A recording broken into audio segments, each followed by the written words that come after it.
Alors, je connais Patrick Dullert depuis un an. J'ignorais tout de son existence et je connaissais absolument rien sur le domaine de Saint-Géry. Et puis un jour, par hasard, je vois une émission à la télé parlant du domaine de Saint-Géry et je me dis, mais c'est drôle, je connais cet homme, je connais, ce nom me dit quelque chose. Et là, j'ai commencé à chercher, commencé à regarder, à essayer de comprendre, et ça m'a passionné. Et donc quelques jours plus tard, mais quelques jours seulement, suite à mon invitation, Patrick est venu chez moi et on a été, je pense, l'un et l'autre, tout à fait estomaqués du nombre de similitudes qu'il y avait dans notre parcours, du nombre de points de contact et de points de synergie qui existaient entre nos deux façons de faire. Voilà, je suis comme Patrick, quelqu'un qui s'est volontairement éloigné du modèle dominant des années 70 et 80, qui était un modèle productiviste, qui était un modèle d'une économie agricole extrêmement simplifiée, où aucune imagination n'avait sa place, où il fallait obéir à certains grands dogmes et axiomes non négociables, non discutables, qui finalement, à l'arrivée, voilà, en 2016, ont emmené à peu près la totalité de l'agriculture dans le décor. Pour faire simple. Voilà, c'est ces dogmes des années 70 qui ont été forgés pendant la reconstruction, à partir de 45. Bon, finalement, on détruit la paysannerie, on détruit même l'idée du paysan. Aujourd'hui, un paysan, on ne sait pas trop ce que c'est dans la société. Voilà, il y a une forme de ringardisation. Et donc, voilà, tout ça, on a refusé, je pense, l'un et l'autre. Et on a fait notre chemin tout seul. Moi, en viticulture, en remettant en cause l'idée de la performance à court terme, en produisant des vins de garde, alors que tout le monde me disait qu'il faut produire des bouteilles, qu'il faut vendre vite, voilà, en produisant des raisins vraiment mûrs, et on m'avait expliqué que ça c'était tout à fait impossible parce que c'était pas rentable, et puis les gens avaient peur des vins compliqués. Bref, on m'avait expliqué que mes clients potentiels étaient vraiment très très cons et qu'il fallait finalement leur proposer quelque chose de pas trop compliqué. Et je pense que Patrick a eu par rapport à la cuisine et par rapport à l'agriculture à peu près la même sensation que moi. On ne se reconnaissait pas dans ce modèle.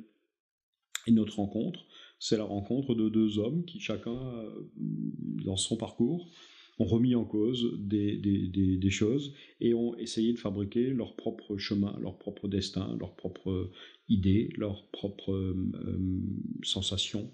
Voilà. Donc, pour ma part, c'est l'idée de biodiversité, c'est l'idée d'agroforesterie, c'est l'idée de mélanger des cépages, c'est l'idée de refaire quelque chose de complexe qui est le support, le cœur même, l'énergie de la civilisation. Parce que si nous ne fabriquons plus rien qui tient debout et qui dure, ça veut dire que nous renonçons à la civilisation. Et finalement, Daesh va gagner, quoi, pour faire simple et court, pour que tout le monde comprenne. Si nous, on n'est pas capable d'être dans nos valeurs, de nous sentir héritiers d'une tradition riche et d'une civilisation, eh bien, on va échouer, on va se perdre en route. D'autres sont plus forts que nous, d'autres sont plus forts que nous pour la question de la violence, pour la question de la persuasion, pour la question de la privation de liberté, y compris de conscience, etc., etc. Voilà. Donc, je me suis retrouvé avec Patrick sur ces valeurs-là. C'est pas tous les jours simple. Il faut se battre. Il faut toujours vouloir en faire plus. Il faut toujours vouloir en proposer plus. Il faut toujours être encore un peu plus exigeant avec le client, entre guillemets, en lui proposant un nouveau challenge, s'élever encore un peu plus, comprendre un petit peu plus. Voilà. C'est pour ça que, comme Patrick, tous les ans ou tous les 6 mois, J'avance avec une nouvelle idée et je la travaille et je l'approfondis. Et puis lorsqu'elle est prête, lorsqu'elle est adulte, lorsque plus personne peut l'arrêter, parce qu'elle est totalement légitimée, parce que les gens d'aujourd'hui en comprennent, ben je communique et j'avance et j'essaye de proposer une autre étape de notre réflexion commune. Qu'est-ce que c'est qu'un grand vin? Voilà.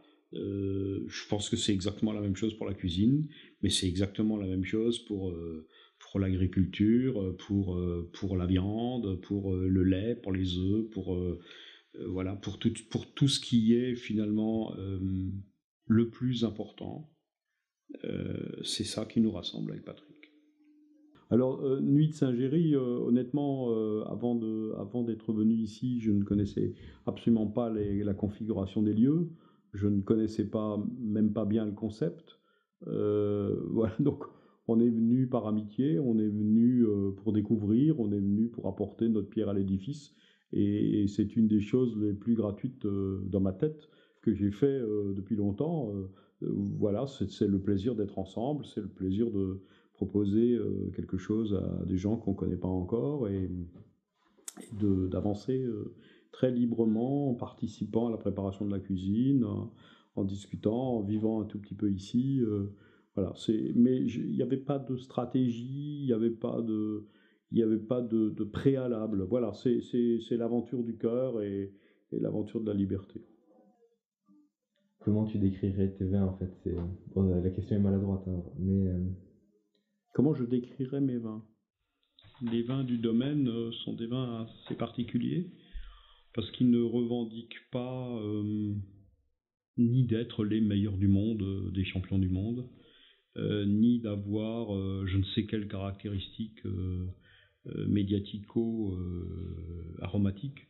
Ils ont juste une ambition, mais une ambition extrêmement profonde, de dire avec une précision assez clinique et avec une régularité assez ébouriffante, la vérité intime de chaque lieu. Voilà. Moi, je produis, on a 19 vins et 19 vins qui disent chaque fois un lieu différent, une ambiance différente, un moment différent, des gens différents, voilà. Donc il y a dans cette gamme de 19 vins des vins très si différents que quelque part ils sont contradictoires. Et moi personnellement, j'essaye de n'avoir aucun style. Mon style, le seul que je me reconnaisse, c'est le raisin mûr. Je ne sais pas faire du vin avec du raisin pas mûr. Je ne sais pas.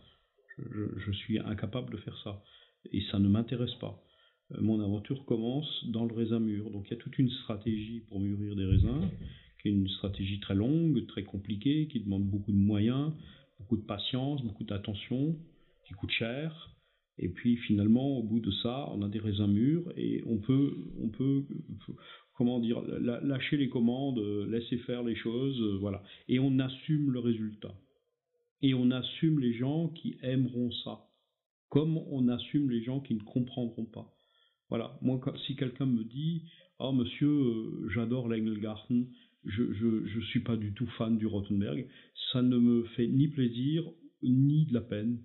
J'apprends juste qui est ce monsieur, je comprends qu'il a une passion ou une attirance, une compréhension pour Engelgarten, le Jardin des Anges, et qui n'a pas forcément besoin du miroitement fruité d'agrumes d'un Rothenberg. Voilà. Ça m'apprend aussi où il en est dans son parcours sur le vin, parce qu'on part de certains vins pour arriver à d'autres. Dans une vie, on n'est pas linéaire dans sa compréhension des vins. Voilà. Donc ça, c'est l'ambition du domaine, tout mettre en œuvre pour mettre du lieu dans les bouteilles, c'est-à-dire finalement chaque fois un style très identifié, une construction, une géométrie, une géographie dans la bouteille, une construction civilisée du goût qui illustre le lieu. Voilà. Où on se met, nous, très en arrière et très en retrait par rapport à ça. Voilà.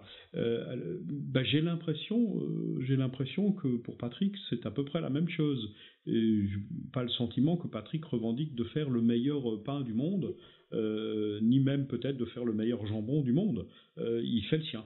Voilà. Il le fait avec tout son cœur, toute son âme, toute sa stratégie, tout son effort, toute sa euh, ténacité. Et j'admire ça. J'admire ça énormément. Et donc, voilà, c'est la rencontre de deux hommes qui avancent sur ces voies-là, qui sont des voies difficiles, des voies parfois de solitude, des voies d'exclusion aussi. Ça nous arrive de nous faire exclure. Voilà, parce qu'on n'est pas à la norme. Tant pis, c'est pas grave. On avance sur nos valeurs. Et ce soir, pardon, demain soir, voilà, on va verser des vins en face de plats. On connaît pas encore les plats. On va mettre tout notre cœur dans cette histoire et on est. Enfin, moi, je suis sûr que ça va fonctionner parce qu'il y a de l'amour dedans, quoi, tout simplement. Il y a de l'amour dedans. On a envie de faire les choses bien. Et je ne doute pas que des choses bien ensemble, bien présentées et au minimum expliquées, peuvent fonctionner. Je n'en doute pas.